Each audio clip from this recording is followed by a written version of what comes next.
Hello friends, ఈరోజు ఒక ప్రశ్నతో మీ ముందుకు వచ్చాను ఫ్రెండ్స్. అదేంటంటే, మన ఆడవాళ్ళకి తరగని ఆస్తి అంటే మీరు ఏం చెప్తారు? మరీ సెంటిమెంటల్గా ఆలోచించి భర్త, పిల్లలు, కుటుంబం అని మాత్రం చెప్పకండి ఫ్రెండ్స్. కొద్దిగా ప్రాక్టికల్గా ఆలోచిస్తే మీ అందరికీ కూడా తెలుస్తుంది. అవేనండి గిన్నెలు. ఎన్నిసార్లు తోవినా, ఎంతసేపు తోవినా, గ్లాస్ వెనకాల గ్లాసు, ప్లేట్ వెనకాల ప్లేటు, గిన్నె వెనకాల గిన్నె ఆ షింకులో ఎప్పుడు ఉంటూనే ఉంటాయి కాదంటారా? ఉదయం లేచిన దగ్గర నుంచి కాఫీ, టీలు, టిఫిన్లు, భోజనాలు, నైట్ డిన్నర్లు అన్నీ అయిపోయాక, అన్నీ కడిగేసి పడుకున్నాక ఆ ఒక్క పని మనం అశ్రద్ధ చేయకుండా చేస్తే ఇక కిచెన్ తలతల్లాడుతూ ఉంటుంది. అదేనండి, అదే చేత్తో మన స్టైల్లో, మన పద్ధతిలో ఒక్కసారి ఆ షింకును శుభ్రంగా కడిగేసి ఆ 2 ట్యాప్లు కూడా శుభ్రంగా రుద్దేసి పరపర వెనకాల ఉన్న గోడను కూడా ఒక్క నిమిషం అట్లా రుద్దామంటే ఇక చూడండి, నెక్స్ట్ డే మార్నింగ్ లేవగానే మనకు ఒక రిఫ్రెష్మెంట్ అనమాట.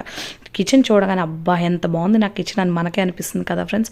ఇలా చేస్తే మనకు కూడా చాలా హైజీనిక్గా ఉంటుంది. ఏమంటారు? కాదంటారా? నచ్చితే లైక్ చేసి, షేర్ చేసి, సబ్స్క్రైబ్ చేయండి.